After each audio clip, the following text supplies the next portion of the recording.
Camilo Mejía, un reconocido profesional de la salud, quien nos acompañará para hablarnos sobre el cáncer, que es, cuáles son sus principales causas y sobre todo cómo la prevención, la detección temprana y el apoyo emocional pueden marcar la diferencia en la vida de muchas personas.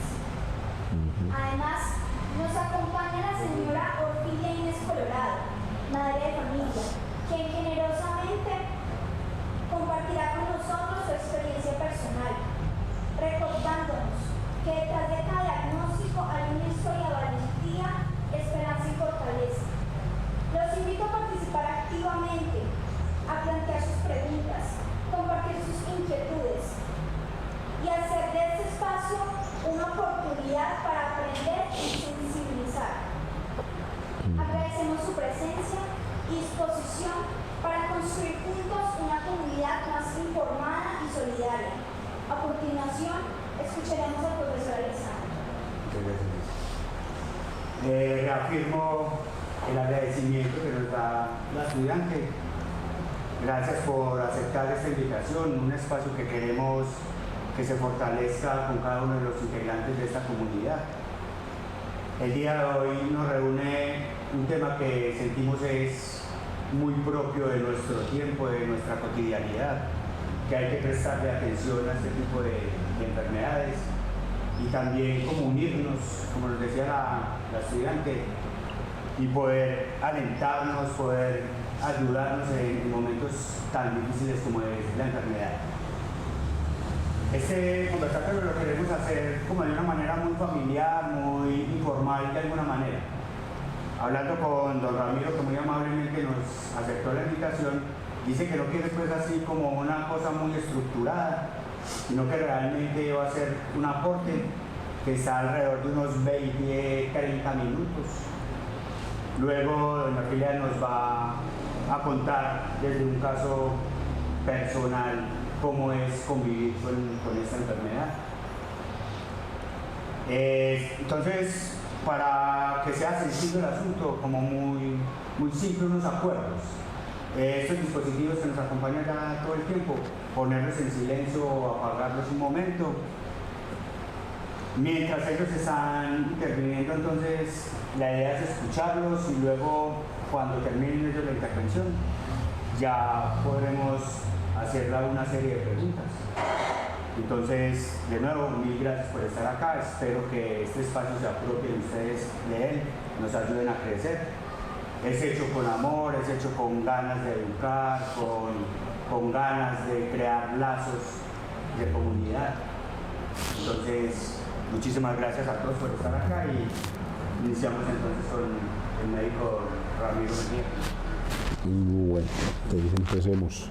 Primero que todo, mil disculpas porque ando con un cuadro gripal terrible y tengo una voz de tarro, pero vamos a intentar pues hacer como una pequeña presentación sin extendernos mucho y sin utilizar términos muy científicos, ¿eh? El cáncer, contrario a lo que la gente cree, es una enfermedad que da en todas las especies. De hecho, el primer reporte que tenemos de cáncer es en un hueso de un dinosaurio, un tiranosaurio rex de hace 70 millones de años. Cuando se encontró el fósil, se le encontró una deformidad, se pudo cultivar y se pudo hacer una valoración y se encontró un osteosarcoma, que es un cáncer de hueso, en un ejemplar de hace 70 millones de años. En los seres humanos empezamos a tener noticias del cáncer con las primeras personas que se acercaron realmente a la medicina, aunque equivocados y todo, que fueron los egipcios. Los egipcios fueron los primeros que se atrevieron a hacer amputaciones, a hacer trepanaciones. Trepanación es abrir el cráneo de las personas. Fueron los primeros que se atrevieron a dar medicamentos, sustancias, pero no abandonaron nunca que la enfermedad era un castigo de los dioses, que fue como nació la enfermedad.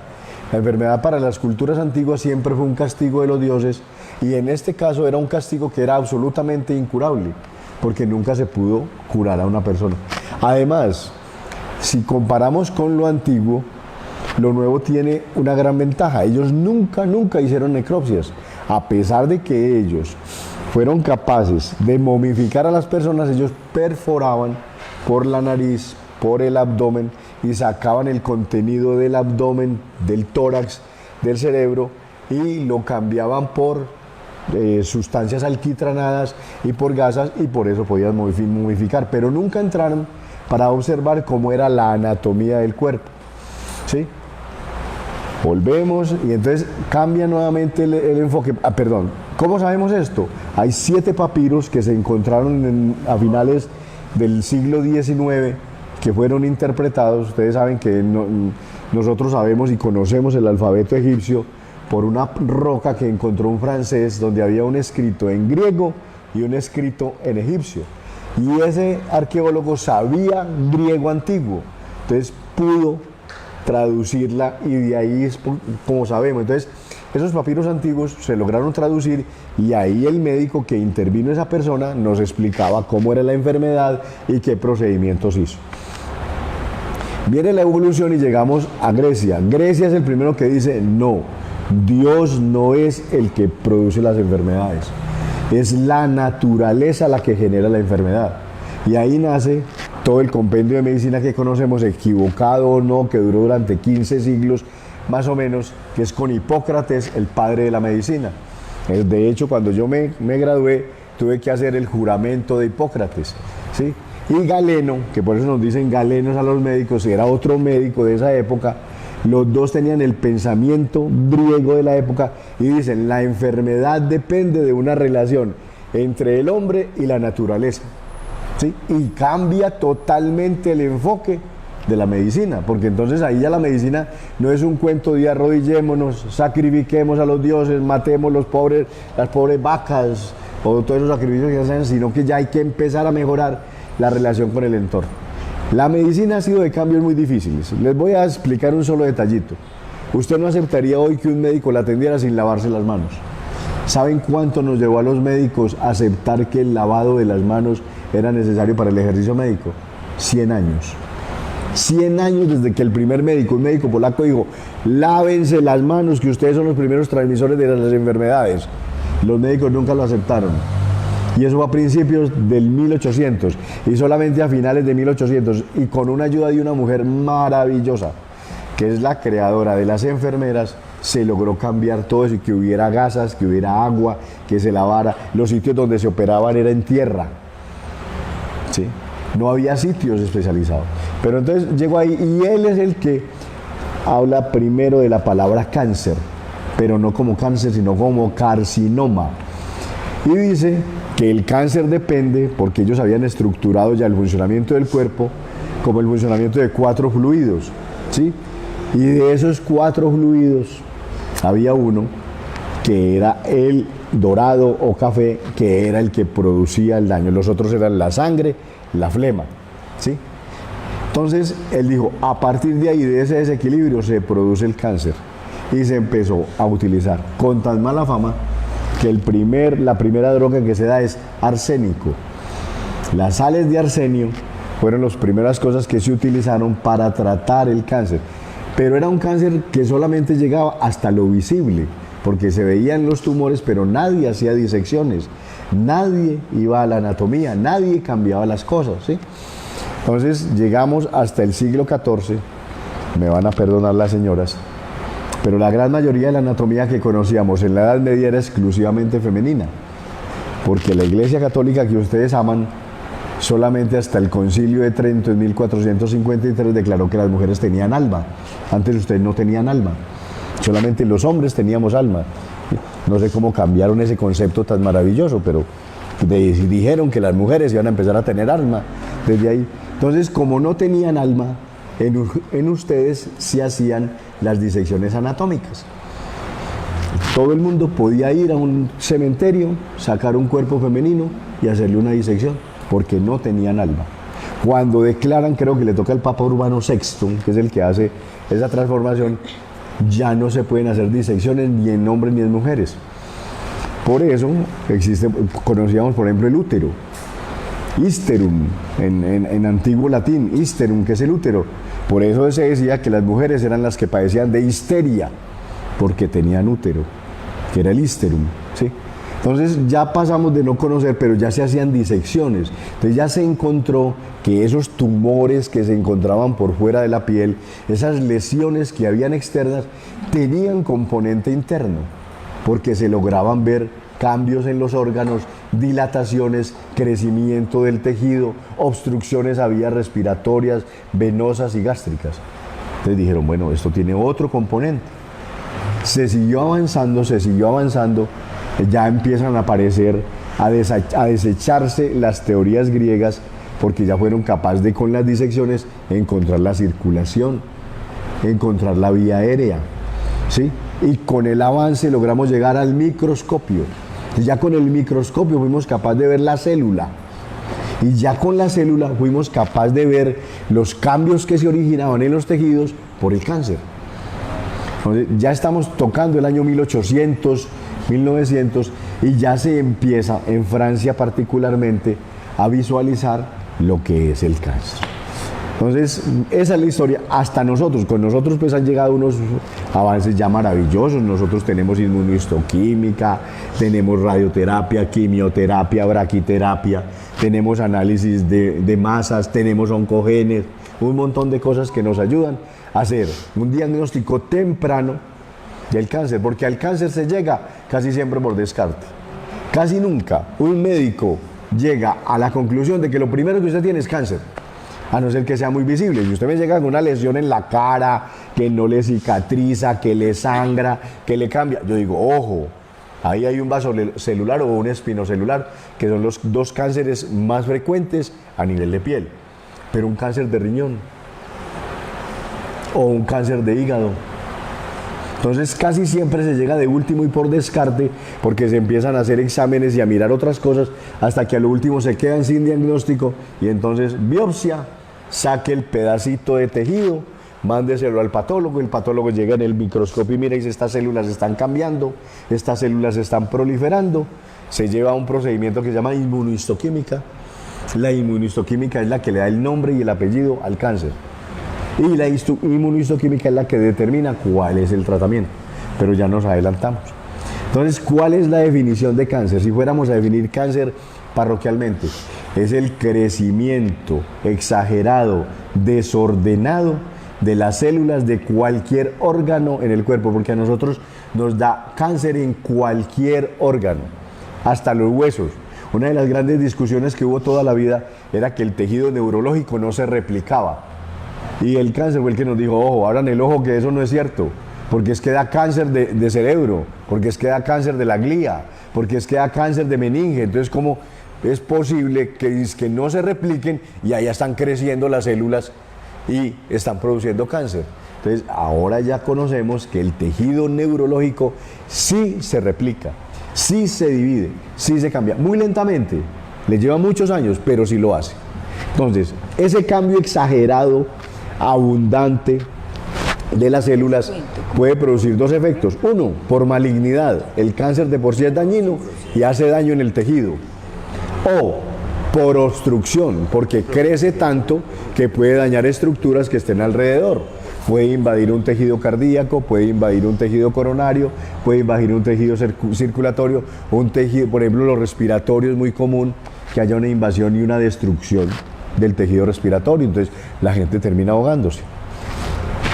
Y empezamos a descubrir que no solamente eso, sino que había un factor que era genético. Usted viene ya marcado para qué cáncer va a sufrir. Ya están los oncogenes en su cuerpo. ¿Qué va a determinar que eso se desarrolle o no?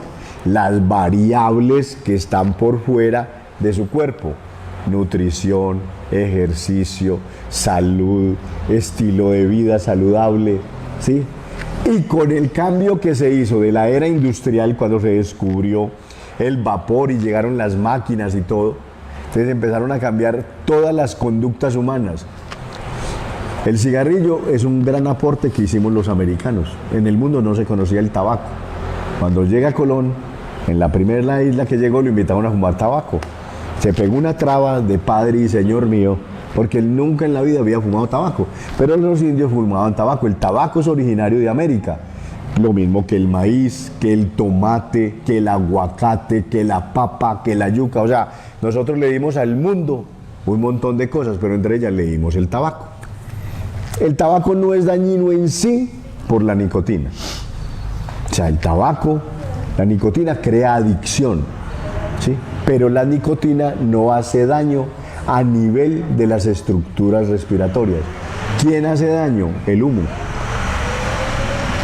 A ver, aquí no hay muchachos de quinto ni de sexto. ¿Tú de qué año eres? Bueno, entonces, química orgánica sencilla. La química orgánica se basa en el carbón. Los anillos de benceno, una molécula que tiene 6 carbones cerrada, es el principal carcinógeno que hasta ahora conocemos. ¿Dónde está? En el humo. Entonces, en el humo de la moto, cuando se quema el petróleo, en el humo del cigarrillo, en el humo de la leña que quemamos en el monte para hacer la arepita, para cocinar, o cuando quemamos el monte para sembrar nuevamente. Entonces, ese no es solo el monóxido de carbono que nos calienta, sino el benceno que nos produce cáncer. Y cambiaron muchas cosas. Por ejemplo, Jesús cuando murió en su época era un venerable anciano. Si a Jesús no lo crucifican, al otro día le hubiera muerto. Tenía 33 años. El promedio de vida en el siglo I de nuestra era era 22 años. La gente vivía 22 años, no vivía más. Jesús tenía 33. Era un anciano venerable, un anciano venerable. Ya estaba para meterlo a la tumba. ¿Qué pasó? La humanidad fue ganando condiciones de vida, el agua se volvió más saludable, se recogieron las basuras, se hicieron los alcantarillados, las aguas hervidas, se mejoró la agricultura y la gente empezó a vivir más años. Y empezamos a lo que llegamos hasta ahora. Nosotros tenemos hoy países que el promedio de vida es de 85, 86 años. Hay zonas en Japón, hay una isla donde los ancianos son mayores de 100 años todos. O sea, usted tener 100 años allá en esa isla, usted es un pelado, el pelado cuca de la gallada, ese señor que tiene 100 años, ¿sí? Porque se mueren de 110, 115, 120 años. Entonces, esa longevidad ha hecho que el cuerpo vaya produciendo unos cambios y unas transformaciones que ahí es donde se forma el cáncer. El cuerpo se replica todos los días. Por ejemplo, tus células sanguíneas, la sangre que usted tiene hoy, en 40 días ya no está, porque el cuerpo se encarga de recogerla toda. Usted tiene un gran destructor que es el vaso. Cuando la sangre pasa por el vaso tiene como una huellita y dice, bueno, a ver, señor glóbulo rojo, venga a ver, mídase esto. Ah, usted no pasó la horma, destruido, papá. Venga pues, entonces el vaso es el destructor, es el cementerio de los glóbulos rojos, y en la medida que va descendiendo esa concentración de glóbulos rojos, la médula ósea de los huesos largos, fémur, tibia, peroné, húmero, empieza a producir bajo el influjo de una hormona que es la eritropoyetina, muéranse de la risa, que se produce en el riñón. El riñón hace muchos años no servía y no para orinar. El riñón sí, muy bueno, filtra toda la sangre, produce orina. El riñón actualmente sabemos que produce más de 10 hormonas diferentes. Por ejemplo, en el COVID estaba implicado porque él produce la angiotensina 2. Produce aquí angiotensina, renina, y estas dos hormonas son las que se encargan de controlar la presión arterial. Pero cuando llegan al riñón, la angiotensina se transforma y ahí era donde el COVID se metía. Ahí era donde el COVID aprovechaba y generaba toda la cascada inflamatoria. Entonces, el riñón es implicado en todo esto. Entonces, el riñón genera eritropoyetina y se forman nuevos glóbulos. Entonces, nuestras células están en cambio permanente, se están modificando. Esas células, nosotros somos los seres más simples del mundo, nos creemos muy pinchados. En el mundo hay 30 aminoácidos y nosotros, nuestra cadena de ADN, que es donde está toda nuestra información, tiene 4 aminoácidos. Angiotensina, adenina, timina, citosina y guanina. No tienen esos 4. Entonces la combinación nuestra es una cadena larguísima de estos aminoácidos que se combinan. De acuerdo a la combinación de esos 4 aminoácidos se generan proteínas y esa proteína es la que hace que el órgano funcione, que usted salga de ojos negros, que usted salga de ojos azules, que usted mida 1,80, que usted mida 1,50, que usted sea de piel negra, que usted sea de piel blanca. Esas determinantes genéticas se elaboran todas con proteínas que hace nuestra cadena del ADN, ácido desoxirribonucleico, que es la cadena de la vida. ¿Listo? Entonces nosotros nos estamos transformando constantemente, y hay momentos en que se generan errores. Entonces el cuerpo tiene 3 cosas, tiene oncogenes, usted nace con ellos y le dicen, señor, en su familia todo el mundo ha tenido cáncer de pulmón, entonces usted viene con la huella del cáncer de pulmón. O en su familia todo el mundo ha tenido cáncer de próstata, usted viene con la huella. Trae otro factor que dice factor corrector de errores de ADN. Cuando el ADN empieza a hacer la cadena se puede equivocar, pero el cuerpo tiene en su parte inmunológica unas sustancias que corrigen los cambios que se hacen. Y tiene otro factor que llaman factor corrector de tumoración. Cuando empiezan a generarse los tumores, el cuerpo es capaz de decir, venga, no, tumores no, y es capaz de destruirlos. Cuando se logran vencer esas 3 cosas y se sigue replicando las células con error, es donde aparece el bendito cáncer. ¿Sí? Los cánceres para nosotros los dividimos en 2 grandes grupos cuando los estudiamos. Los cánceres son de fase líquida o los cánceres son de fase sólida. De fase líquida tenemos 3, leucemias, linfomas y mieloma múltiple. Esos son los 3 cánceres de fase líquida, ¿listo? Están en sangre, se estudian en sangre y se manejan en sangre. Los otros todos son de órganos sólidos, ¿sí? Entonces para nosotros ese es el que se hace. Cuando un cáncer se genera, puede viajar por vía hematógena, o sea, por las arterias y las venas, o puede viajar por el sistema linfático y se puede instalar en otra parte. Y se llama metástasis, el único término técnico que les doy ahí, metástasis se llama cuando un cáncer. Usted le puede dar cáncer de próstata, los que han tenido cáncer de próstata, o cuando uno tiene, lo primero que uno le hace es mirar lejos, columna vertebral y cerebro, porque ese cáncer le encanta esos tejidos y se pega allá. Perdóneme, le pregunto, la meto aquí en la conversación. Cuando a usted le diagnosticaron cáncer, le hicieron una cosa que se llama rastreo. No. Bueno, entonces ahora lo que se hace es que usted le detectaron cáncer, el patólogo dijo, ojo, eso es cáncer, ya le hice la inmunohistoquímica y el nombre es adenocarcinoma de próstata. ¿Qué es lo primero que le hacen a usted? Lo meten al TAC. TAC de cráneo, TAC de pulmón, TAC de abdomen, TAC de huesos largos, para buscar las metástasis, porque esas metástasis son las que nos van a decir qué tan provechoso va a ser el tratamiento, o si le decimos, señor, definitivamente dejemos eso quieto, ahí no hay nada que hacer, quédese tranquilo, usted se va a morir. ¿Listo? Entonces, esas metástasis, y puede ser tan variable el caso que el cáncer es capaz de modificarse genéticamente a sí mismo. Cáncer de pulmón. Listo, señor, cáncer de pulmón. Yo le hago a usted la inmunohistoquímica y me dice, todos los cánceres de pulmón responden a cisplatino, que es una droga que se les da. Listo, perfecto. Y llega y le dice el patólogo, hermano, es un cáncer de pulmón. Es más, es una adenocarcinoma de células pequeñas y no responde a cisplatino. Entonces usted queda como así, pero si es cáncer de pulmón, ¿cómo no? Él es capaz de cambiar su parte genética y hacerse resistente. Se llama cambio somático. O sea, ustedes pueden tener 2 personas con cáncer de pulmón y le puede dar a uno el mismo tratamiento a los 2 y hay uno que se salva y otro que muere. Así es. Entonces el cáncer es una entidad agresiva que se modifica constantemente. Es el peor vecino que usted tiene. El vecino que usted tiene que pone música a las 3 de la mañana, que no recoge la basura, pero que cuando usted hace comida es el primero que llega a tragarse toda la comida. Ese es el cáncer. El cáncer lo primero que hace y te debilita es porque él se absorbe toda la nutrición corporal y no produce nada, no hace ningún beneficio en el cuerpo.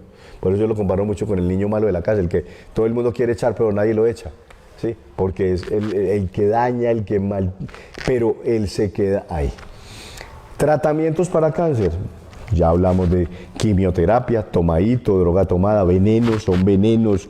O sea, no voy a decir aquí con dulzura que son unos medicamentos muy malos, no, son venenos, son sustancias que van a ir a envenenar las células y las van a matar.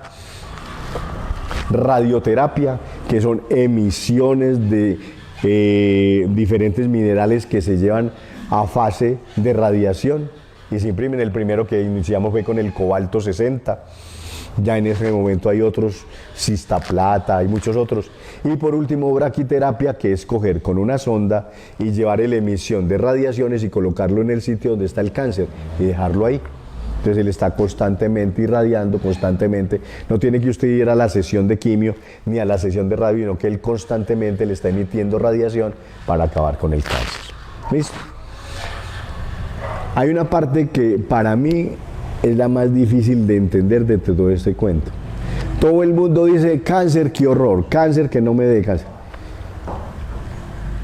Y para mí lo que más le falta a los pacientes de cáncer es acompañamiento. Hay mucha información. Usted de cáncer lee, sale en Google, todo lo que usted quiera, el medicamento. Pero lo primero que siente el paciente de cáncer es la inmensa soledad que queda cuando le dicen la palabra cáncer. Eso es como espantar a la gente. Usted tiene un cáncer y eso usted ve a la gente volar y tirarse por el balcón, salir volando por la puerta. Porque el cáncer para nosotros es una enfermedad catastrófica. No es una enfermedad huérfana, hay que distinguir las dos cosas. Enfermedades huérfanas son aquellas enfermedades que son muy poquitos casos y de los cuales conocemos muy poquito y hay unas cosas muy de manejar. Pero catastrófico, esta semana el señor que es el interventor de la EPS nueva, EPS, dijo, es que a mí me toca sacar cada semana 50.000 millones de pesos para pagar la droga de los pacientes que tienen cáncer. Entonces usted se imagina, 50.000 millones de pesos cada semana para pagar la droga. No hablo de las terapias, no hablo de las cirugías, no hablo de la psicoterapia, hablo de la droga. De solamente los medicamentos, porque a ellos se les retiró Audiofarma, que era la que les proveía los medicamentos. Entonces él quedó colgado de la brocha y él teniendo la plata, no había quien se le metiera a eso. Porque además eso es por aseguramiento, el sistema funciona de una manera muy bacana. En salud hay promoción, prevención, diagnóstico, curación y rehabilitación. Son las 5 cosas que se hacen en medicina. La promoción y prevención en Colombia todavía son de las cosas ideales que ojalá se pudiera hacer, pero que nadie hace. Señor, venga, usted tiene 40 años, sí. Le voy a hacer el examen para la próstata. No, oiga, yo no me dejo meter el dedo por allá ni por el diablo. No, usted loco. Yo soy muy macho, yo soy muy hombre. ¿Cómo me va a hacer eso? Va a ser, señor viejo, 40 años, hay una elevada probabilidad de que usted desarrolle un cáncer de próstata. Perdóneme, usted ya cuántas veces hace el amor con su señora en la semana. Hombre, yo soy un roble. Y la señora dice, no estamos arepeando porque mi hijo es muy grande. Entonces, una de las características del cáncer de próstata son las que ustedes conocen todas y que les han hablado. Entonces, el goteo posmiccional, usted orina y sigue goteando. El tener que hacer esfuerzo para arrancar a orinar. Los prostáticos se tienen que sentar en el baño y esperar. Este ya orina sentado. Los amigos se burlan de él. ¿Sí? Pero uno de los compromisos es que disminuye la potencia sexual. Porque a nadie le cuentan que en la próstata es donde se hace el semen. Los espermatozoides se fabrican en el testículo, suben por el conducto deferente, llegan a la próstata les echa ese líquido rico en azúcares para que se nutran y ese es el semen y eso es lo que tú eyaculas. ¿Sí? Pero, ahí dígale pues, señoras que usted le dice, mi señora, ya es hora de que se vaya haciendo la citología. No, ¿cómo así? Es tan horrible. Eso mejor dicho. Cánceres en Colombia y frecuencia. Primero, cáncer de pulmón. Segundo, cáncer de estómago. Tercero, cáncer de órganos sexuales. Mama, cáncer de cuello uterino, cáncer de próstata. Cuarto, colorectal. ¿Sí? Es el otro. Y quinto, piel. ¿Por qué? Nosotros tenemos sol. Nosotros somos un país tropical. Y usted dígale a un tipo, venga señor, ¿usted compra protector solar? Yo no me unto huevonadas, como así que yo soy muy macho para estarme untando cremas. La radiación solar nuestra genera unos cánceres impactantes, grandísimos, que lo deberíamos hacer. ¿Sí? Entonces, tenemos un panorama donde a nivel médico, nosotros en Colombia somos muy competentes. tenemos muchas ayudas y tenemos cosas. Tenemos un instituto maravilloso en Bogotá, que se llama el Instituto Cancerológico, se especializa más en niños. El San Vicente de Paul nuestro, que es universitario, es un excelente, o sea, a nivel de atención, pero nos estamos quedando corticos en el acompañamiento del paciente. Paciente con cáncer recibe una noticia catastrófica. Es más, yo creo que toda persona cuando le dicen cáncer se le acabó la vida y dice, hasta aquí llegamos, este fue el final, aquí ya llegamos, ya no hay más. Y resulta que no, resulta que usted tiene muchas cosas para hacer desde el punto de la medicina, pero el primero que tiene que llegar convencido que eso que le van a hacer le va a servir es el paciente.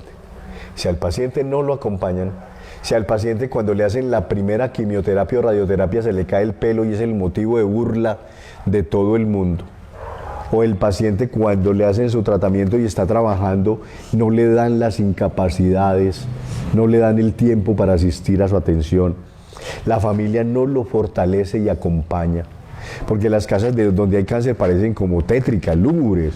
No, es que yo no pongo música porque mi mamá tiene cáncer. Carajo, ponga música, llévele una serenata, invítela a comer, dígale que la quiere. De pronto es la última vez que le va a decir. Pero ese acompañamiento es esencial, porque quieran o no, los seres humanos somos carne y espíritu. Yo no sé si me estoy metiendo en un lío con alguien que tenga otras creencias, pero los seres humanos funcionamos así, ¿sí? Tenemos carne y tenemos espíritu. Y el espíritu muchas veces nos ayuda más a moldear y a definir estas situaciones tan agresivas que lo otro. ¿Listo? Entonces, nos estamos quedando cojo en eso. Ahora estamos empezando, por ejemplo, yo conozco dos instituciones, Clinac en Envigado. Yo no sé si ustedes me han visto esculcando la basura. Ustedes dirán, el médico tan loco está esculcando allá las basuras. Yo esculco las basuras buscando las tapitas de las botellas, porque Clinac las recoge. Cuando nosotros arrancamos en Clinac hace 8 años, la mayoría de nuestros pacientes eran niños, porque esa es otra cosa que se ha vuelto rarísima, pero es por los cambios que hay a nivel de alimentación y de medio ambiente.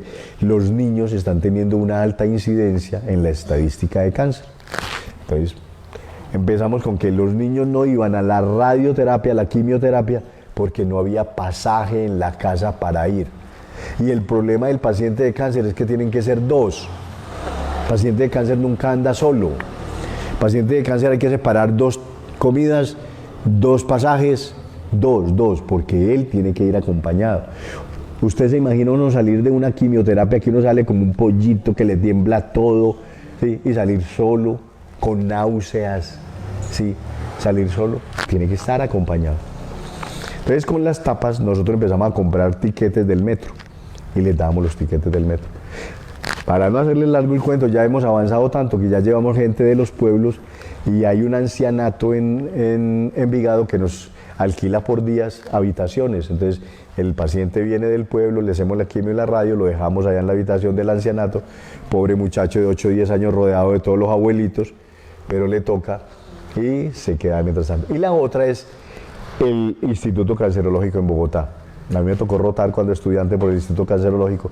Muéranse de la risa. Lo más grande del Instituto Cancerológico no es la zona de irradiación, ni de quimioterapia, ni de atención de los pacientes. Lo más grande del Instituto Cancerológico es el comedor. Sirven 800 desayunos diarios y 1.800 comidas en el resto del año. Y el gobierno no les da un peso. Y esa es la comida y la atención para los familiares que acompañan a los niños de más bajos recursos y de las zonas más malas de Colombia, entre comillas, para poder asistir a los tratamientos. ¿Listo? Entonces el mensaje es uno solo. Hoy tenemos muchos métodos para detectar el cáncer, pero si no tenemos un estilo de vida sano, si no modificamos nuestras conductas, cigarrillo, ejercicio. Ojalá hubiera por aquí basura. ¿No hay por aquí una basura? Regáleme una bolsita de la basura de lo que comieron los niños ahora. Entonces usted al muchachito lo manda para el colegio y lo manda con un paquetico de papitas, con un paquetico de tocinetas, con un paquetico de chicharrines, con un paquetico de todo. Lo que menos tiene el berraco paquete es papas. Sí. Entonces yo empiezo a leer qué tiene. Papas seleccionadas, mezcla de aceites vegetales, Sabor a limón, ya empezamos con un químico, ¿sí? Que es una maltodextrina. Acidulantes, ácido cítrico, ácido ascórbico, azúcar. Acentuadores de sabor, otro químico que le echamos. Glutamato monosódico, guanilato sódico, isonosato disódico. Sabor artificial a limón. Cuando usted compra la salchicha, el preservativo, el antioxidante. Entonces, volver a nuestra comida. Volver a hacer la comida en casa. Empáquenle la coca al muchachito, no le echen esto. Mándenle la frutica. ¿Sí? Un país que produce 100 tipos diferentes de fruta. Los extranjeros vienen aquí y se van para las plazas. Yo tenía un amigo de mi papá que era italiano, que era feliz en el bloque 26 de la mayorista. Todos los días probando una fruta diferente. ¿Sí? Tenemos verduras de todo tipo. Compren la carne y háganla en la casa. Esto, con todo respeto por los productores, que serán unos señores muy juiciosos y les gusta hacer empresa. Esto es un veneno. Al cuerpo le toca hacer los esfuerzos más grandes para volver a sacar todos estos químicos y volverlos a sacar del cuerpo. ¿Sí? Y estas cosas son las que están haciendo que se produzcan las transformaciones y los daños. A uno le dicen carcinógenos. Lo peor, todas las carnes conservadas o ahumadas. Todas. La salchicha, el salchichón, el jamón, ay, tan rico que yo como jamón, me da culpa. Pero todo eso, esas sustancias son acentuadores. El cigarrillo, por lo que les dije del benceno. Y nuestros medios de trabajo, trabajamos con químicos, trabajamos produciendo humo. El solo hecho de nuestro transporte, se queman fósiles como el petróleo, como el carbón, y están constantemente ahí. ¿Listo? Entonces, el llamado es: tenemos cómo diagnosticar la enfermedad, tenemos tratamiento. ¿Qué necesitamos? Que sea lo más pronto posible, que nos adhiramos lo más estrictamente al tratamiento, que tengamos acompañamiento de nuestro grupo familiar y que cambiemos todas nuestras conductas de vida. ¿Listo? Ese era mi mensaje y ahí se los dejo.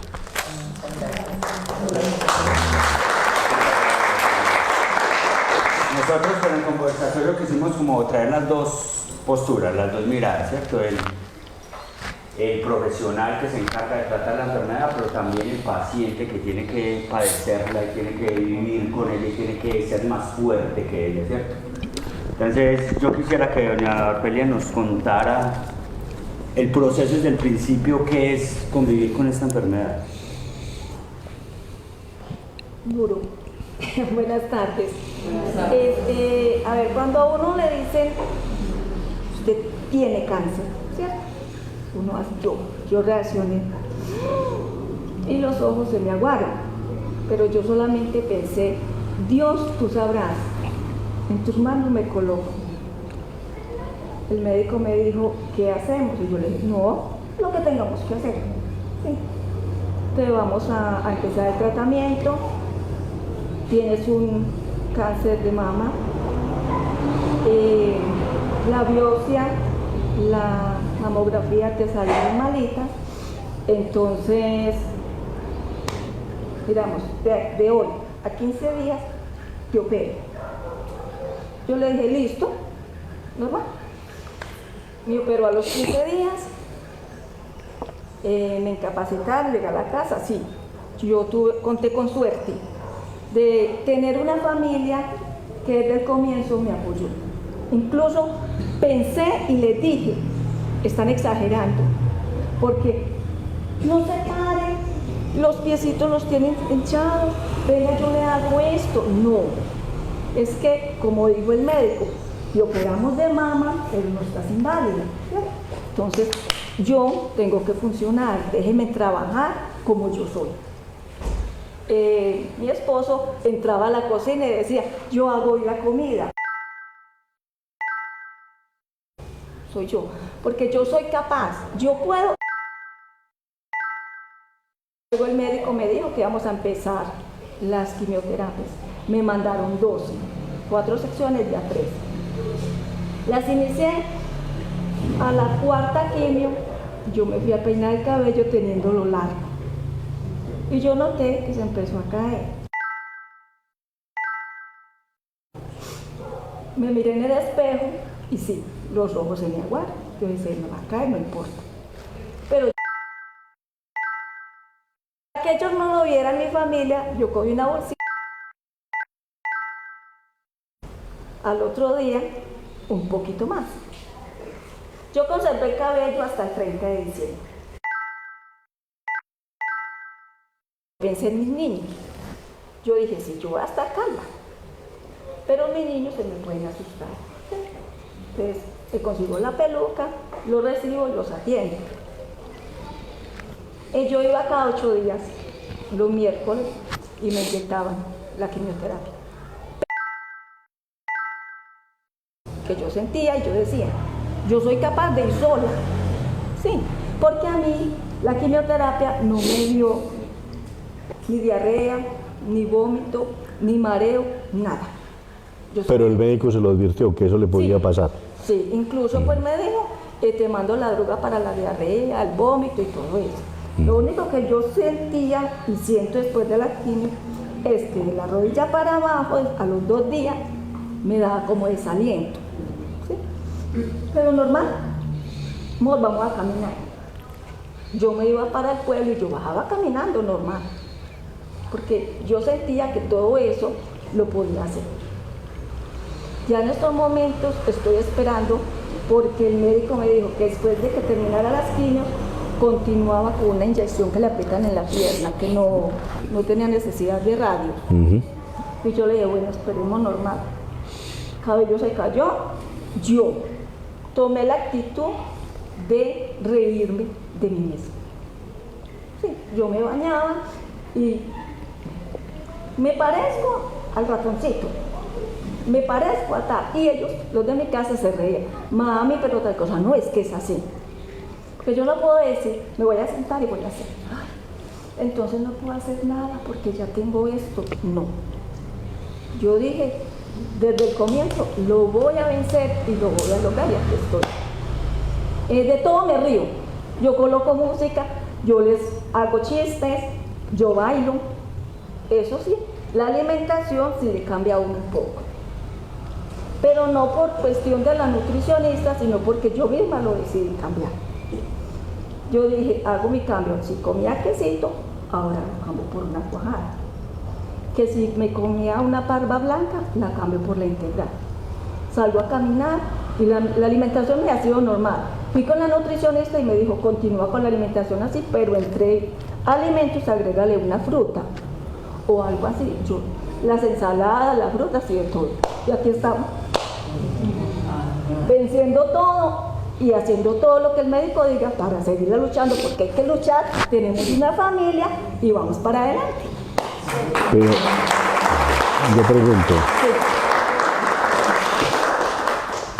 ¿solo te hicieron manejo quirúrgico y después la quimioterapia? Sí. ¿Te hicieron cuadrantectomía o hicieron resección completa? Sacan una cuarta parte del seno, que es generalmente el sitio donde encuentran... Sí, me sacaron la masita. Exacto, solamente la masa. Y te van a reconstruir. Las mamás que se operan de mama, la ley las protege, como se amputan y el seno es tan importante para las mujeres, tienen que hacerle la cirugía plástica obligatoria en el régimen para reconstruir el seno. No, a mí no me quitaron el seno. No, pero ni la parte que quedó acá no quedó deforme, no quedó hundida, Sí, no quedó nada. pero normal, yo me la miro y yo no. Porque la ley. ¿Y sabe cuánto vale el paseo? ¿Sabe cuánto vale el paseo de un cáncer de mama? 1.600 millones de pesos. Eso vale. Un cáncer arranca en 1.000 millones de pesos. Por eso nos tenemos que asegurar, porque eso no se hace particular. Usted se imagina el cisplatino. El platino es un metal precioso. Nosotros lo tenemos aquí en el Chocó abundantemente. Cuando lo transforman en esos laboratorios en Estados Unidos, lo traen para ser irradiado, porque lo que hacen es volverlo radioactivo, modificarlo y volverlo radioactivo. Se sube a unos costos estratosféricos y cuando se coloca, un cáncer es de las enfermedades, por eso es una enfermedad catastrófica. Y por eso les conté lo que decía el gerente de la nueva EPS, las cifras que se manejan en cáncer son absolutamente... Y te hicieron ya el plan, entonces estás con mamografía, al principio cada 3 meses, después cada 6 meses, después cada año, y el criterio de curación es 5 años sin que te dé nuevamente ninguna metástasis ni aparezca ninguna lesión. El médico le dijo eso. No, sí, me explicó que era un proceso largo. Sí, y me dijo, te empezamos las quimios, terminas esas 12, al menos vemos, y me mandó incluso una ecografía porque él palpó por acá y tenía como una masita. Sí. Pero hoy me la hice y no me salió nada mal. Ah, bueno, afortunadamente, gracias a Dios. Mira, yo, así como don Ramiro que nos da pues que los hábitos, que cambiemos en la alimentación, que los hábitos en asuntos de deporte, ¿usted qué consejo le puede dar a una persona que lo diagnostiquen de cáncer? Primero, que piense en ella misma, en él mismo, sí. Lo podemos lograr, porque las enfermedades se pueden vencer, teniendo una buena actitud. Yo soy capaz, yo puedo, yo lo voy a lograr. Cuidarnos de la alimentación es muy importante. Consumir mucha agua. Mucha agua recomiendan el centro oncológico donde yo vivo. Sí, caminar. En el momento que te sientas cansado, recuestas un momentico y vuelve el cuerpo y se activa y funciona normalmente.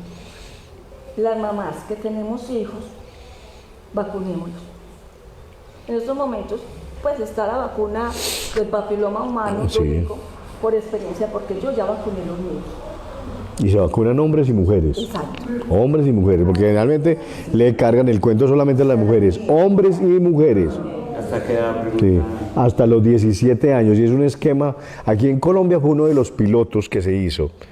Y de las poblaciones donde encontramos más variantes del papovavirus fue Colombia, 17 serotipos diferentes. Cuando por ejemplo en Finlandia hay uno. Entonces es muy fácil tratar. Allá un tipo sale con papovavirus, es esta cosita, hágale. Aquí es, de salió papovavirus, venga papito para acá que hay que examinar cuál es el serotipo suyo. ¿Sí? Y el esquema que se hizo fue arrancar desde los 9 años. Aquí en Colombia se arrancó desde los 9 años. Aquí salieron con todos los cuentos. Yo no sé si ustedes escucharon en las noticias, unas muchachas por ahí en el Cesar, que es que convulsionaban, veían el diablo, se desmayaban, porque le pusieron el papovavirus, que no sé qué. Bueno, con todo respeto, porque todo el mundo puede sentir lo que le dé la gana. Sí, con todo respeto, en ninguna parte del mundo se presentaron efectos secundarios que tocaran la parte emocional.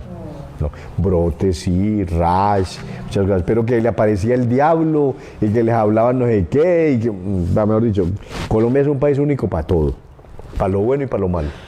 Sí, Colombia es un país único, pero eso.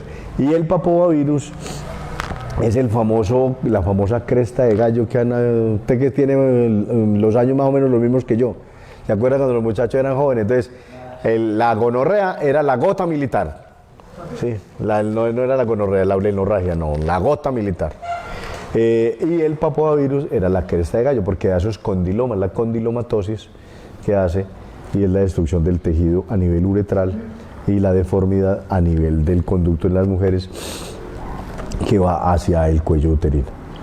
5 porciones de frutas y verduras diarias, 2 litros de agua diarios, caminar 40 minutos, no fumar, no beber, cambie el marido si fuma, o tírelo por el balcón. No, en serio. De cualquier cigarrillo que una persona se fume alrededor suyo, usted se absorbe el 50% del humo. Entonces, muy bacano, muy chévere. Yo no sé por qué la gente para tomarse un aguardiente tiene que prender un cigarrillo. ¿Cuál es el cuento? ¿En qué incide que usted disfrute más o menos el aguardientico? Yo creo que el licor sirve para una sola cosa, y es para estar ahí disfrutando, hablar cháchara, decir las mismas mentiras, los mismos chistes, porque uno repite los mismos chistes, hablar de la misma vieja nalgona, hablar de la misma profesora que nos castigó cuando éramos niños, hablar de la misma, todas las cosas. Pero yo no entiendo por qué el aguardiente primero tiene que llegar a excesos, tengo que terminar debajo de la mesa, vomitado, como un mico, listo. No entiendo. Todos los licores son depresores. La gente dice es que me voy a tomar un aguardiente para animarme. Falso. Falso. Todos los licores son depresores. La única droga estimulante y por eso es tan costosa es la cocaína. Y después de eso, pues todas las sintéticas que han hecho basados en la cocaína. Pero todas las drogas son depresoras. Pregúntele al fumador de marihuana. Sí, en serio. Todas las drogas son depresoras. Lo que pasa es que el licor hace una cosa. El licor inhibe el centro del control social. Entonces yo me tomo 2 aguardientes. Saco a bailar la que nunca había sido capaz de sacar a bailar. No hablaba y hablo como un diablo, sí. Pero cuando el licor empieza, porque si usted se tomara un aguardientico cada 30 minutos, usted le da tiempo a su hígado que lo procese. Y el licor se procesa muy fácil. Agua y CO2, por eso el aliento alcohólico. Usted lo despillan, que toma un aguardiente, el aliento alcohólico, el CO2 que sale de la respiración. Y agua, les alborota la orinadera. Borracho que no orine, pues no existe. Pero como aquí es, el amigo le dice a uno, ¿te lo tomas o te lo echo? ¿Sí? Cuando ese alcohol empieza a copar el sistema sanguíneo, usted tiene una barrera arriba en el cerebro que se llama la barrera hematoencefálica. Y es la protección que tiene el cerebro para no dejar pasar ciertas sustancias. El alcohol es una. Pero cuando lo copa, él pasa e impregna los sitios. Entonces, el borracho se termina hablando así, caminando así, no sabe para dónde va, se le pierde la casa. Bueno, a algunos se les pierde mucho la casa, pero a este le pierde más la casa, ¿sí? Entonces, todas esas drogas son depresoras. El que tome aguardiente para animarse es un mentiroso. El aguardiente no anima a nadie, ¿sí? Como el que fuma marihuana para animarse, tampoco. Como el opio para animarse, no, ¿sí?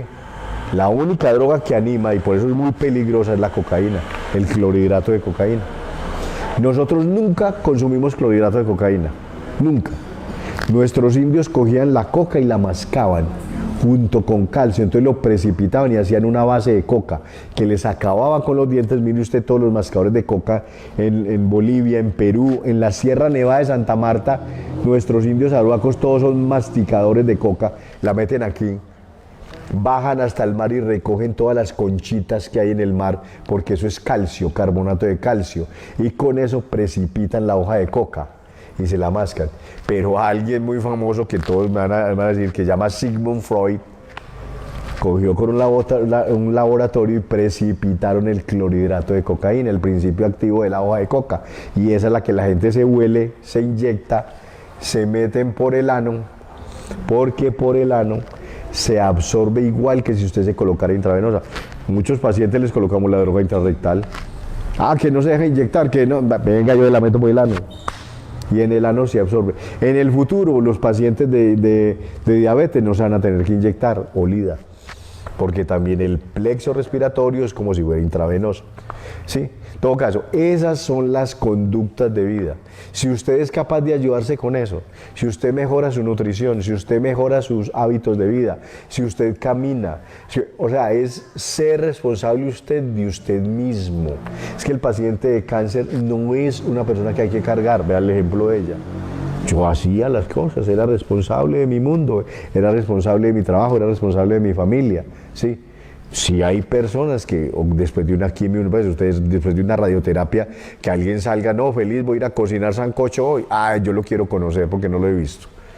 Porque si, después de quimio, pero después de radio es muy difícil porque el radio sí impacta muy grandemente, es una quemadura.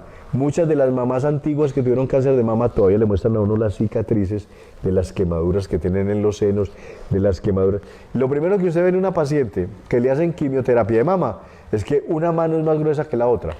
Usted por eso la saca. El brazo, donde a usted la quemaron con el radio, como le quemaron todo el drenaje linfático no drena de la misma manera, se acumula en la mano, entonces una mano así y la otra una mano pequeñita normal. Usted las distingue inmediatamente por eso. Yo tengo una compañera que cuando se colocan los medicamentos dice que tiene mucha luz en los ojos. Sí, y el auditivo también, les fastidia la bulla, cualquier cosa, el equilibrio les impacta mucho y depende mucho de donde esté ubicado. No es lo mismo que a usted le hagan una radioterapia porque usted tiene un osteosarcoma en el dedo gordo del pie, a que usted le hagan radioterapia o braquiterapia porque usted tiene un tumor de la glía que es arriba en el cerebro. Entonces son muy diferentes. ¿Cómo? Y cuando es de hígado, de las partes como blandas, estómago. El hígado es la fábrica del cuerpo. Sí, el hígado es el que produce todos los insumos del cuerpo. Tocar el hígado, y para los que toman aguardientico, tocar el hígado es tocar la supervivencia del cuerpo. Y terminar uno viviendo con una cirrosis hepática es de las peores experiencias que hay en el mundo. Es un tipo amarillo, a toda hora hinchado, a toda hora drenándole agua del estómago, de los pulmones, porque no tiene manera de controlar los volúmenes de ese tipo. Entonces, uno quemar el hígado es de las cosas que uno con más cuidado hace. Es más, los oncólogos prefieren operar, sacar la parte de hígado. Pasa que el hígado es una parte muy complicada porque usted no sobrevive con una insuficiencia hepática. Y si a usted le sacan entre el 15 y el 20% de su hígado, usted entra en insuficiencia. ¿Qué significa insuficiencia? Que en 15 horas te vas a morir, porque el cuerpo no alcanza a compensar las pérdidas de lo que tenía que producir el hígado. O sea, el hígado produce aproximadamente unas 60 enzimas y unas más o menos 15 hormonas diferentes para funcionamiento corporal. Entonces, eso hace que el desequilibrio sea muy grande. Bueno, Ramiro, yo siento que, yo me imagino que a todos nos genera pues muchas preguntas, ¿cierto? Yo no quiero como acaparar tampoco, pues ya, les quisiera darle como paso ya al momento de las preguntas de ustedes. Como para que no nos alarguemos mucho, yo siento que unos 10-15 minuticos le podemos dedicar a las preguntas así puntuales. Ramiro me dijo en estos días que me comuniqué con él, yo no voy a cambiar diagnósticos de nadie, yo no vengo a contradecir ningún profesional. Entonces la idea es como que las preguntas sean unas preguntas muy generales, no un asunto particular, si está bien mi proceso o si lo debo cambiar, como nada de eso. Entonces, como darnos el orden en la palabra, levantamos la mano, nos vamos dando el momento y ya le daríamos ya como la combinación pues al encuentro. Entonces, con la mano levantada podríamos pedir el turno por si tienen alguna, o díganme si me dejan todas las preguntas acá. Bueno, buenas noches. Bueno, algo que a mí me inquieta y me preocupa mucho es porque a nivel de mi familia las personas que han muerto han sido todas con cáncer, y el mismo cáncer en el mismo lugar, en el estómago, en el hígado. Y usted lo decía hace un rato que hay cosas que son no heredas, y o sea, obviamente nadie quiere tener esa enfermedad, pero obviamente hay como esos sucesos, ¿cierto? Incluso hace 15 días murió el último, que fue un tío, y todo ha sido por parte de mi mamá, ¿cierto? O sea, hay una forcencia que los hábitos y todo eso, pero hay mucha probabilidad que de pronto uno se siga repitiendo esto, o hay como algunos factores, digamos, otras enfermedades que puedan alterar esa enfermedad en uno. A ver, hay ciertos cánceres que son más de influencia por línea materna. Por ejemplo, el cáncer de mama es un cáncer de influencia materna. Si la mamá, la abuela, las tías han sufrido de cáncer de mama, las otras generaciones generalmente presentan cáncer de mama. El cáncer de hígado es un cáncer, no es un solo cáncer. En el hígado pueden dar aproximadamente unos 15 tipos diferentes de cáncer, ¿sí? Que tienen que ver con la parte hormonal, que tienen que ver con la parte sanguínea, que tienen que ver con la parte estructural del hígado. El hígado es un órgano muy grande y es un órgano que hace muchísimas cosas en el cuerpo, como les dije ahora. Lo que yo no le puedo decir es mentiras. Si usted en su familia ha tenido presencia de cáncer de hígado, ya sea adenocarcinoma, carcinoma o algún otro tipo, usted en su parte genética tiene lo que hablamos ahora, los oncogenes. O sea, su herencia tiene señalado, esta señorita probablemente va a sufrir cáncer.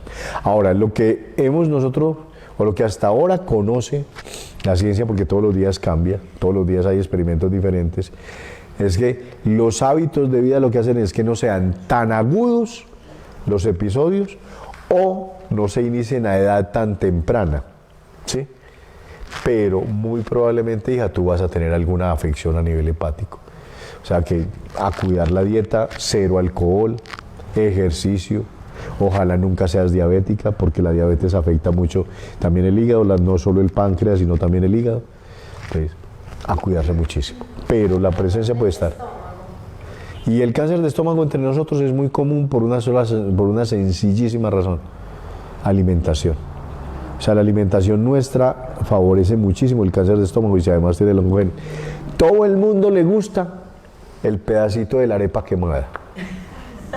Todo el mundo se babea por el pedazo de la arepa quemada. El desdoblar ese pedacito de la arepa quemada al estómago le cuesta producir una metaplasia. O sea, el tejido tiene que cambiar. Y la metaplasia es el inicio del cáncer. ¿Sí? Ahí es donde se inicia el cuento. Cuando una estructura tiene que cambiar para poder cumplir su función, lo mismo que le pasa a la vejiga. ¿Cómo arranca el cáncer de vejiga? Cuando la próstata lo obliga a hacer fuerza, cuando el cálculo obliga a cambiar, cuando la infección urinaria a repetición obliga a cambiar el funcionamiento, inmediatamente ese tejido empieza a cambiar. ¿Sí? Entonces, todo lo que sea ahumados, madurados, conservados, todas esas cosas, si tienes un antecedente de cáncer de estómago, ojalá no lo consumieras. A tus alimentos deberían ser frescos, sanos, favorecer la fibra, consumir frutas, verduras, ¿sí? Hay una pelea, carnes rojas. Hay un país que consume carnes rojas como un diablo y tiene una bajísima tasa de cáncer de estómago. ¿Sí? Canadá. No sé en Uruguay cómo es. En Uruguay que comen vaca y lo que sea.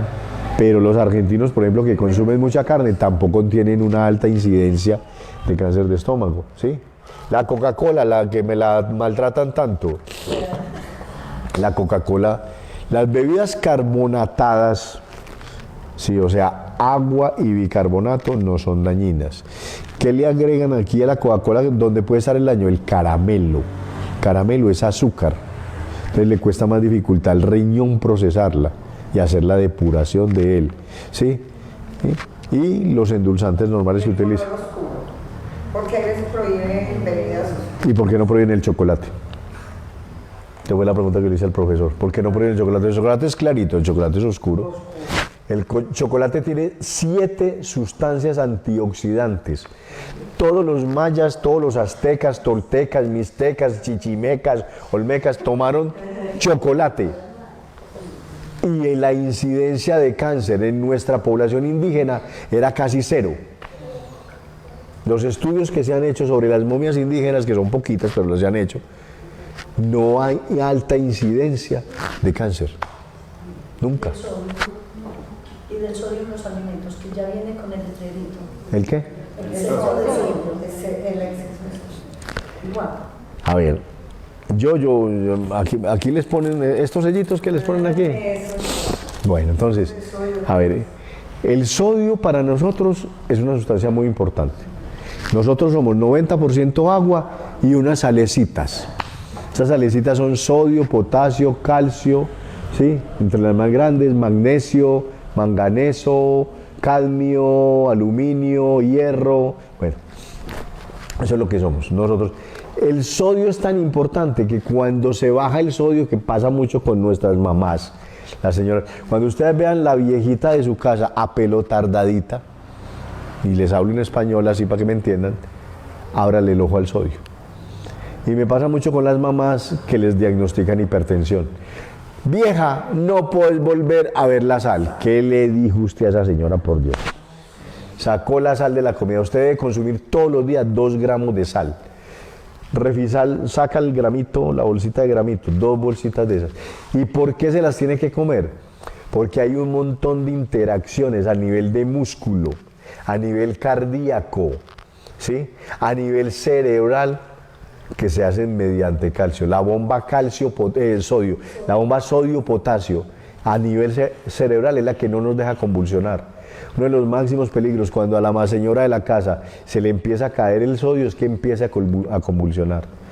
Uno debe tener en sangre entre 135 y 145 miligramos de sodio por microlitro. Cuando eso se baja de 120, esa señora está a punto de convulsionar.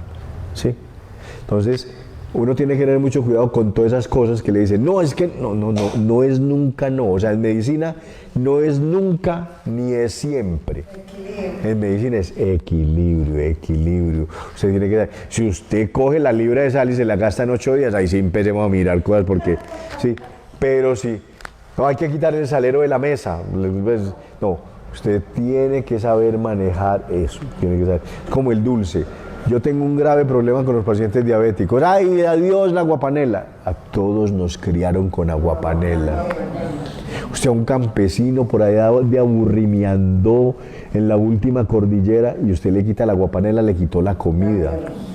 Le quitó la comida. Porque es que, entonces, ¿cómo vamos a hacer para que él siga comiéndose su aguapanelita y no me afecte la parte diabética? Es ahí donde tenemos que ser tan cerebrales para poder llegar. Y lo mismo pasa con la nutrición, es que cuando yo les digo 5 porciones de frutas y verduras, medio banano es una porción. Si usted come un banano ya comió 2 porciones de frutas. Cómase una mandarina que son bien deliciosas. Frutas de temporada, cuando están vendiendo, cuando dan 10 bananos, 10 mangos por 1.000 pesos, aproveche, ¿sí? Y es un país como el nuestro no debería pasar esto. Nosotros tenemos más problemas con el agua, porque el agua de nosotros no es tan potable, no es tan manejable a veces, y tenemos muchos efectos secundarios por parásitos y por otras cosas. Y el ejercicio, carajo, caminar aquí es de lo más delicioso que hay. Aquí uno hasta para ver las muchachas, para ir por allá a ver cómo está la loma, para ir a sacar los perritos. O sea, caminar es una entretención, al contrario, maravillosa. Caminar, o sea que son cosas que no se les pide nada del otro mundo. Que le dijeran, es que para que no le dé cáncer, se tiene que parar 20 minutos en la cabeza. Ah, no, ahí sí, vayan enterrándolo de una vez.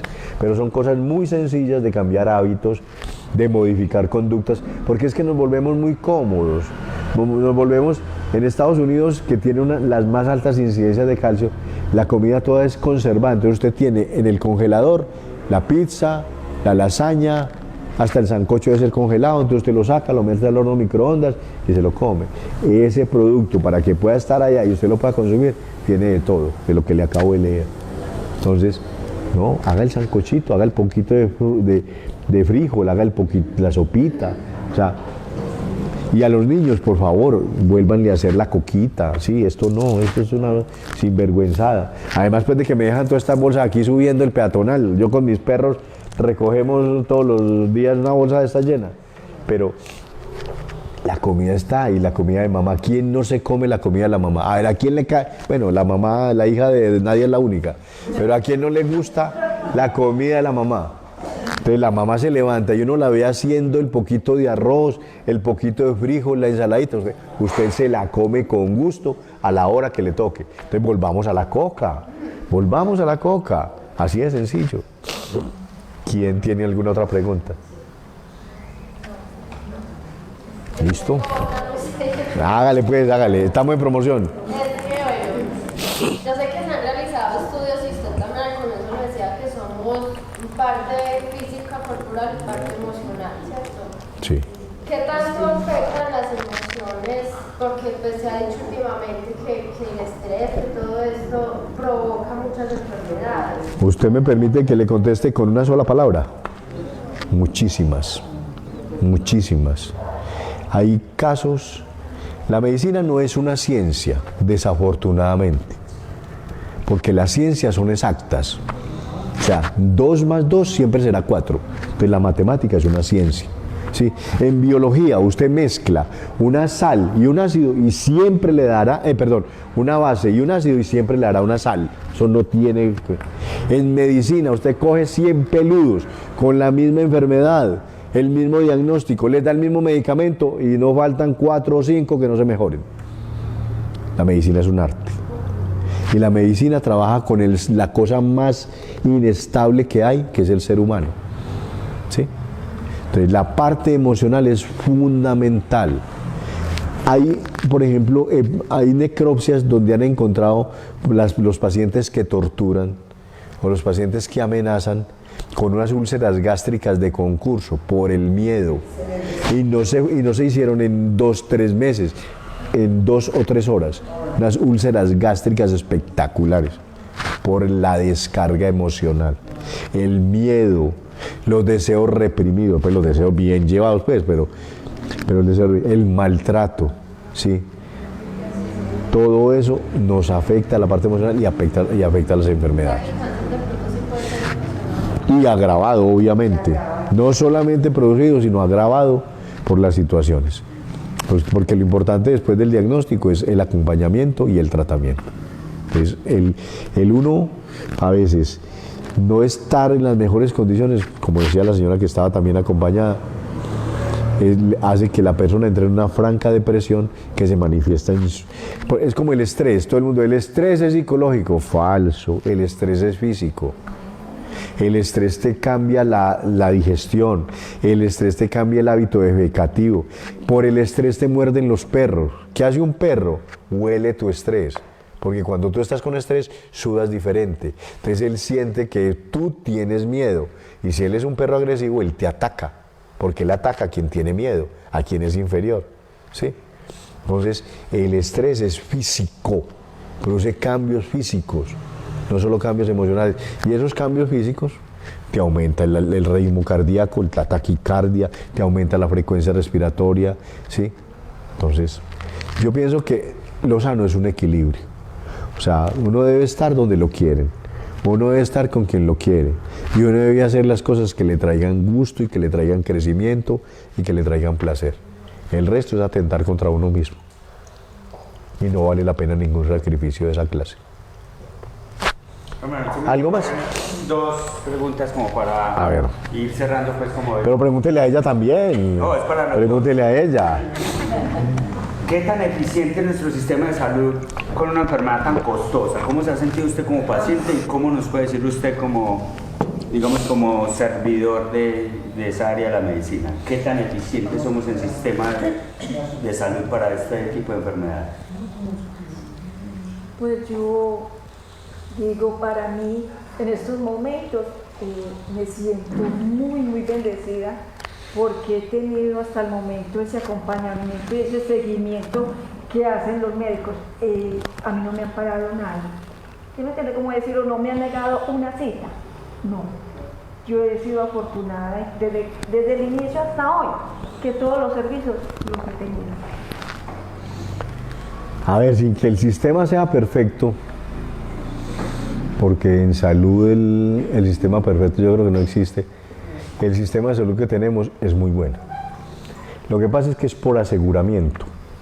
O sea, con muy buen criterio, el que hizo la ley le cargó la mano al inicio de la enfermedad. Entonces, como les decía ahora, promoción, prevención, diagnóstico, curación y rehabilitación. En estas tres primeras, el sistema se gasta el 65% de la plata, de la UPC. De la unidad por cápita, y le queda este 40% que es los hospitales de segundo, tercer y cuarto nivel, y uno lo hace por aseguramiento. O sea, como la plata no alcanza, entonces se hace por aseguramiento. Entonces usted el cuarto nivel lo contrata con un seguro y ese es realmente el responsable, y eso es con lo que juegan las EPS.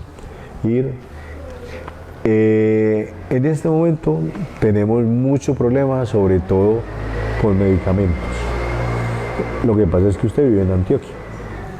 Ese es el problema, que usted vive en Antioquia. En Antioquia el enfoque de salud es muy diferente. Yo que he trabajado en otras partes, en Antioquia el paciente es primero. El paciente tiene muchas ventajas y todavía la gente protesta porque, vean, nos he llamado como 100.000 veces y no contestan ese hijo de perra teléfono. Sí.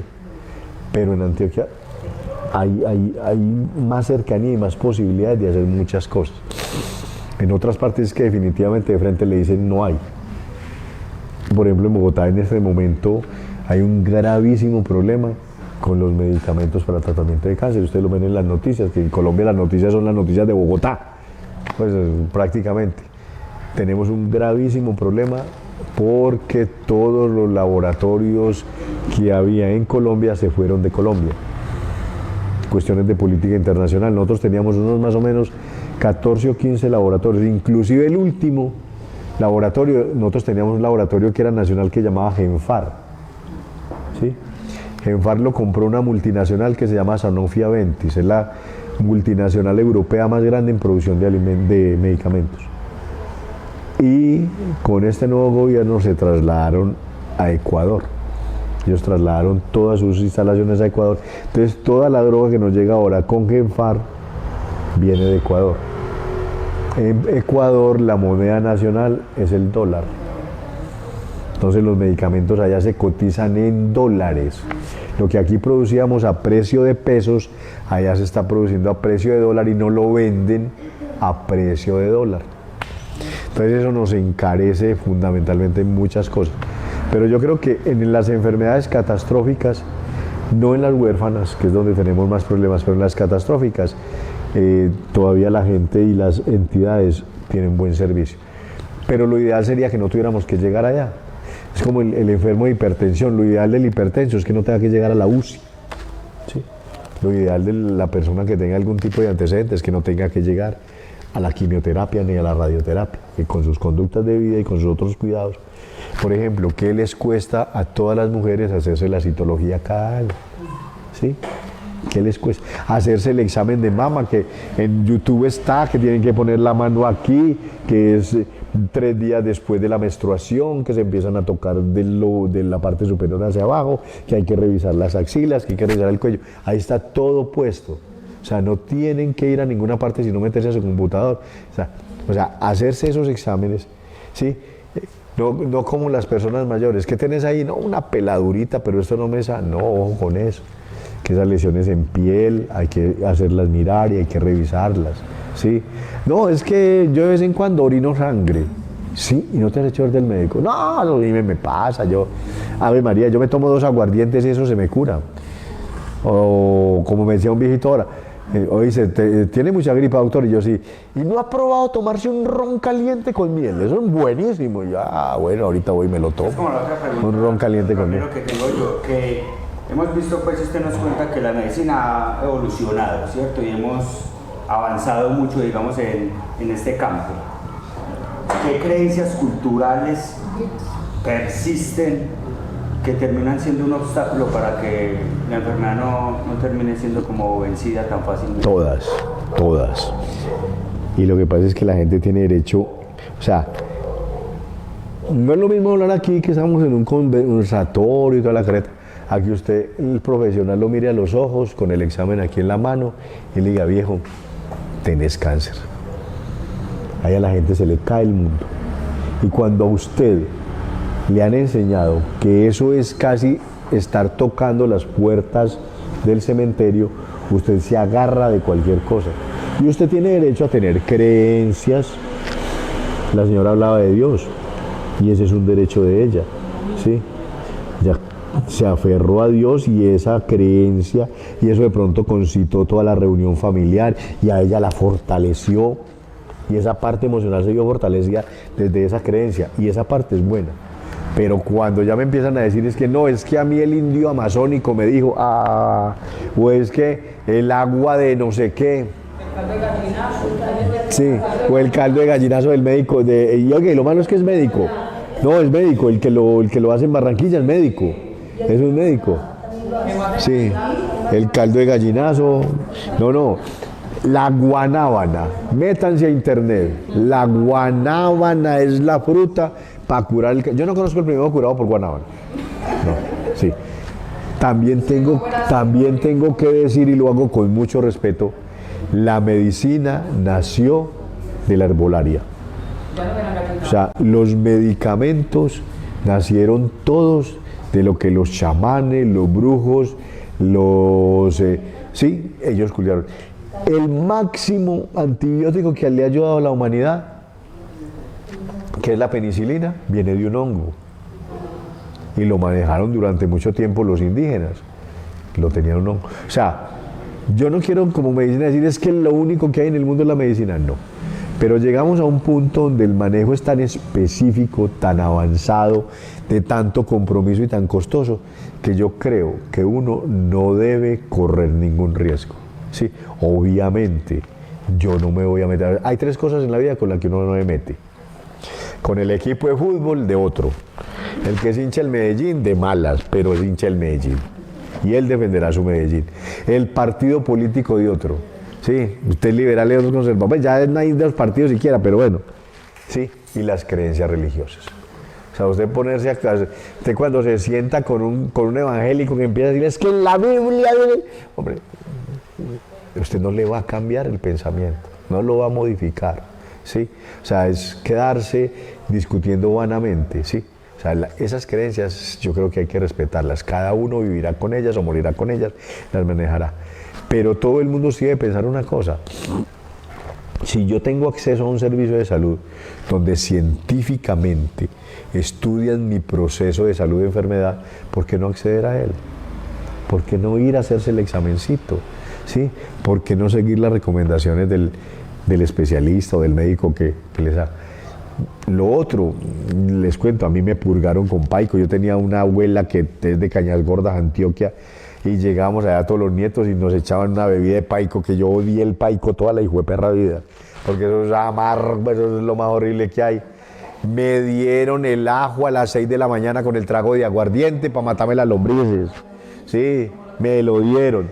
Me hicieron la bebida de altamisa y colecaballo para no decir otra cosa berraca que tenía. O sea, ir uno en contra de eso es muy difícil, y porque además eso ha venido de generación en generación. Y nosotros tenemos un pueblo que de alguna manera ha encontrado respuestas en esas cosas. Sí. Ya, si usted quiere ponerle un cáncer a un agua de altamisa, ahí sí ya la cosa puede estar muy, muy difícil. Pero yo pienso que si usted tiene el acceso a una cosa que es científica, que ha sido estudiada, que es demostrada, yo pienso que uno, pues si tiene el derecho, acceda, ¿sí? Ya si le toca el agua de altamisa ya es otra cosa. Ramiro. Yo creo que estamos de promoción. Yo tengo una pregunta, y es, por ejemplo, ¿por qué a veces en el cáncer de mama les da, pues a veces a los oncólogos de mandar radioterapia, o otras veces no manda radioterapia, sino quimioterapia? Depende del tipo de cáncer. O sea, el que determina el tratamiento es el tipo de cáncer, la inmunohistoquímica.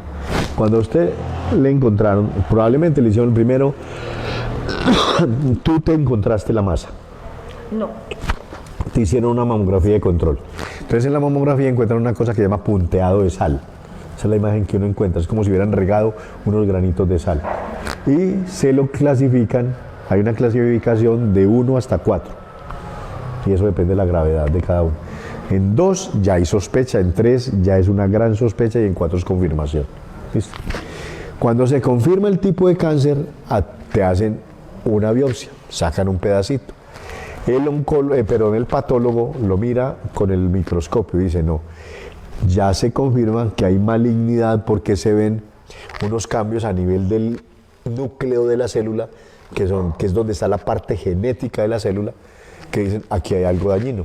Entonces él lo monta en el proceso que es la inmunohistoquímica. Cuando ya la inmunohistoquímica le pone nombre y apellido, le puede poner nombre muy variado. Entonces puede ser adenocarcinoma de mama, cáncer de células grandes, cáncer de células pequeñas, cáncer ductal. ¿Cuál era el tuyo? Ay, no me acuerdo el nombre. Solamente cáncer de mama.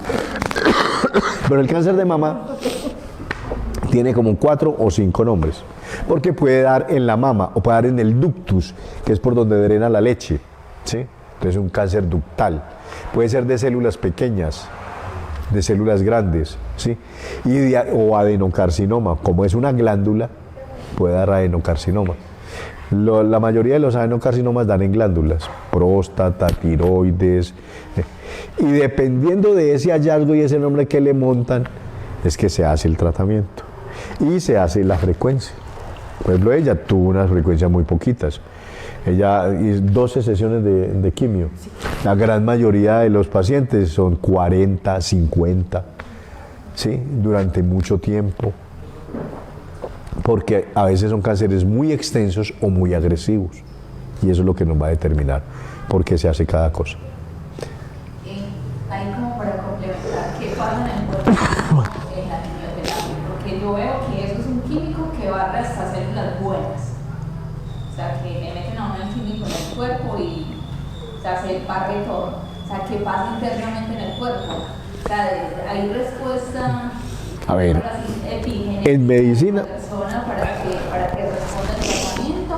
¿O puede volver a hacer un ciclo celular y que se vuelva a generar hacer con más intensidad la metástasis. Muchas personas no les gusta, o sea, renuncian a la quimioterapia por el futuro. Bueno, los efectos secundarios, usted siempre que compra un medicamento, están escritos en la caja. Siempre hay efectos secundarios.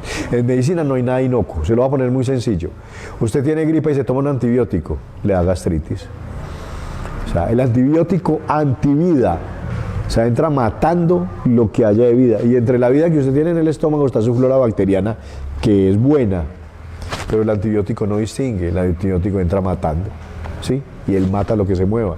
La quimioterapia también pasa lo mismo. Hay ciertos órganos que son más sensibles a la quimioterapia, sobre todo las glándulas son más sensibles a la quimioterapia. Y hay efectos secundarios, obviamente. ¿Qué es lo que se valora en medicina? Riesgo-beneficio. ¿Sí? En medicina siempre se va a ese equilibrio. El riesgo que hay que no te demos la medicación y el beneficio que te demos la medicación. Y efectos secundarios hay, lo que ella decía, diarrea, vómito, temblor, ¿sí? Pérdida de peso, caída del cabello, ¿sí? Cambio de la coloración de la piel, es otro de la quimioterapia. A usted, por ejemplo, le dijeron que no se expusiera mucho al sol. No se pueden exponer al sol porque el sol las acaba de pigmentar. Les pone la piel más oscura, las mancha, da cloasma, ¿sí? Entonces, todos esos son efectos secundarios del químico. Y el químico, dicho de manera clara, es un veneno, porque él lo que va es a matar células, a destruir tejido. Es un veneno absoluto. O sea, no es una cosa, no, es que él es lo más de bueno y él se va y busca, ay señora, venga, usted es la célula con cáncer, así, venga, tenga. No. Él entra a darle duro a lo que se mueva. ¿Sí? Entonces, ese es el problema, realmente. ¿Listo? No queda más agradecerle pues a don Ramiro la disponibilidad con todo el conocimiento. Espero que les haya generado ganas de seguir indagando de estos temas. Doña Aprilia, muchísimas gracias por ser un ejemplo de vida, de fortaleza, de buena energía frente a situaciones tan complejas como una enfermedad que, como lo dice el experto, es una catástrofe.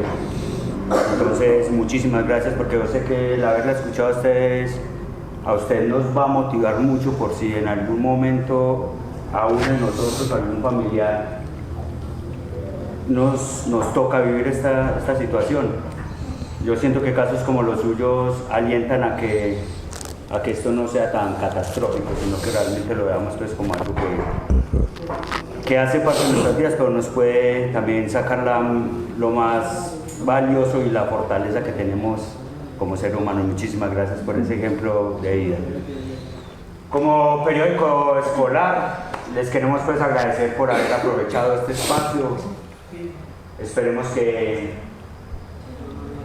sigamos motivados tratando de generar espacios que la comunidad pueda informarse, pueda conocerse, pueda... Pues bueno, le hablé de la guanábana, que uno escucha por ahí que todo el mundo, y en internet sí que hay cosas de guanábana. Los estudiantes que los tenemos como líderes de nuestro periódico, muchísimas gracias por el acompañamiento, a ustedes por sus preguntas, por la disponibilidad. Sé que se hizo un poco largo, pero cuando uno está como amañado y hay buena conversación, como que se da muy rápido. En el internet le dicen graviola. Muchísimas gracias por haber aprovechado este espacio. La graviola o algo así.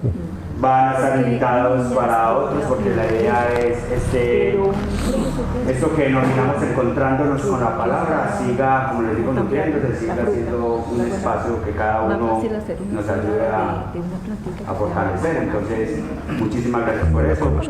Y de nuevo, gracias también al canal del municipio que nos acompañó con toda la tecnología pues, que tienen ellos y que nosotros no contamos. Entonces, muchísimas gracias también a todos los que nos acompañaron desde allá. Mil gracias también. Y espero que se pueda dar otro espacio de conocimiento y de fortaleza como el que quisimos pues, ofrecerles hoy. Muchísimas gracias. Les vamos a repartir una información que nos puede ampliar un poco más sobre la enfermedad. Y al final creo que todavía nos quedan bebidas calientes, entonces aprovechen. Y muchísimas gracias de nuevo. Bueno.